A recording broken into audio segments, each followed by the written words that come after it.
Bob Binnie. I just wanted to show you my sunflower patch. Buzzing with bees.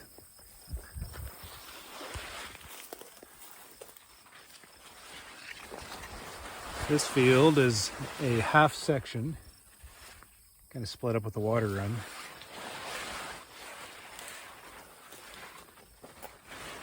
Grown to oilseed sunflowers.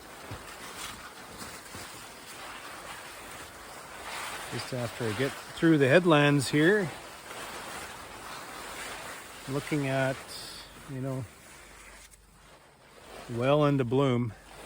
Maybe we have a week left, maybe 10 days. 10 days would be a long time. Honey flow.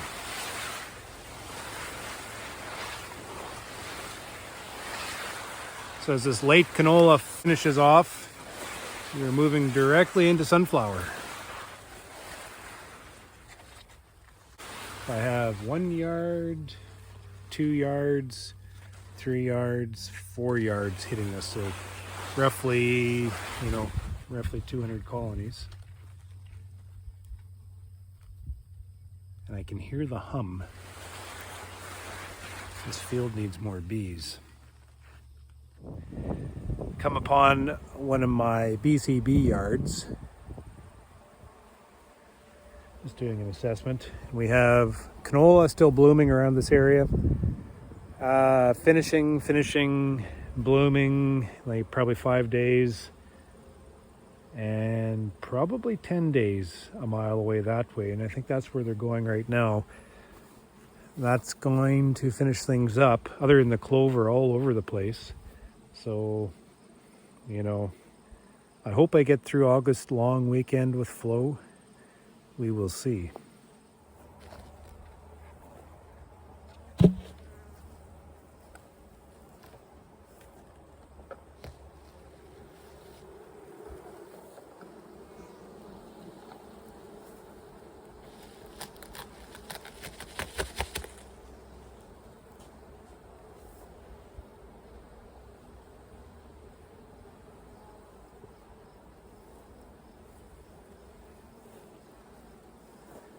Nice frame of wet honey, not ready to pull yet.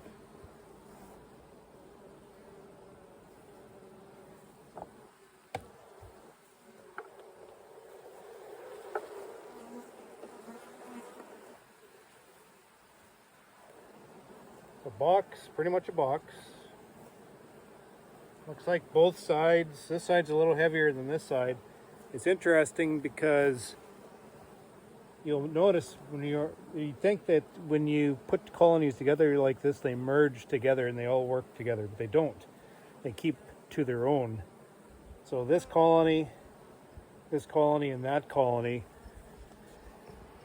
all kind of work independently of each other, and they'll work straight up like this. So let's say this is a strong one and that one is a strong one, and this one is a weak one. You'll see right to the top, pretty much divided by the box here itself, a line of plugged honey frames before they'll actually go over into the center to work out that way. And same if there's a weak one here and a strong one here, the frames on the either side of this box straight up will be plugged out before they'll move over. So they almost keep to themselves.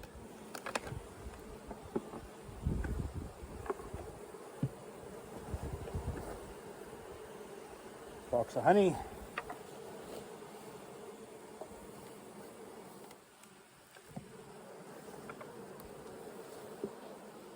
Just take a look and we'll see down here.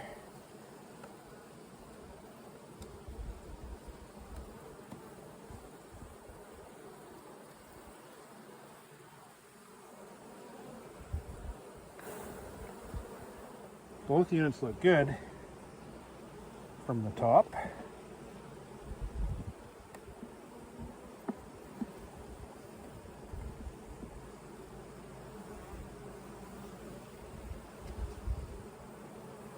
That foundation's laid right out.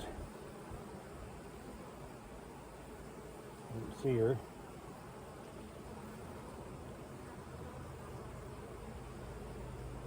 And we have brood from here all the way to there.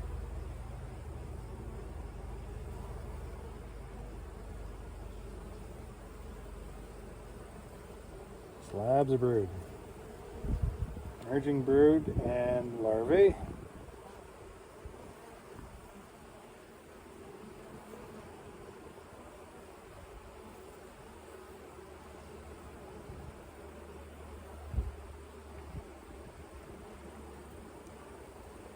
Slabs of brood.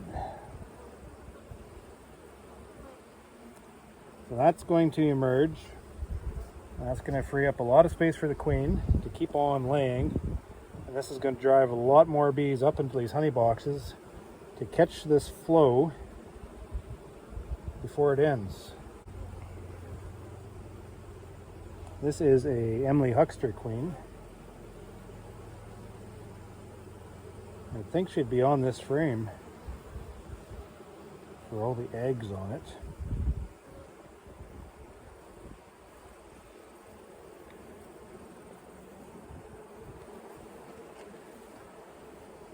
This one's also Emily Huckster queen.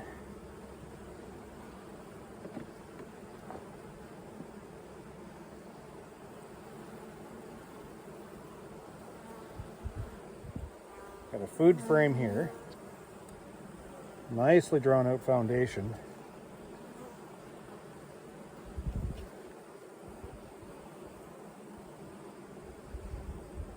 I can't get too far into there because, well, obviously, but I'm looking at quite a nice little nest.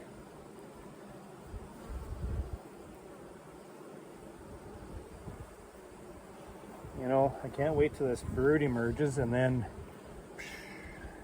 it'll be boxes instantly filled up. I need these bees right now. I need to push those foragers out to the field. Catch that honey flow before it ends on me. This is all about timing. These nukes are all about timing.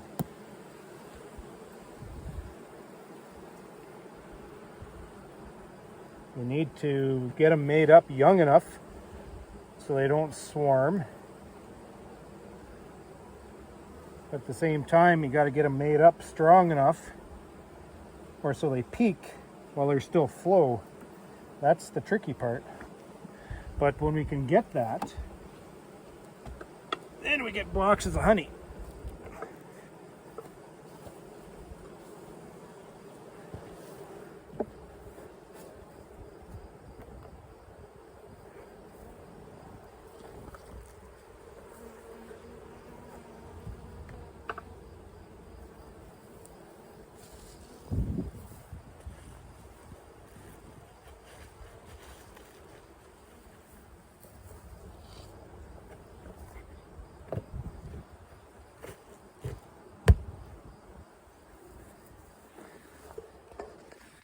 So this yard's going to change in a week.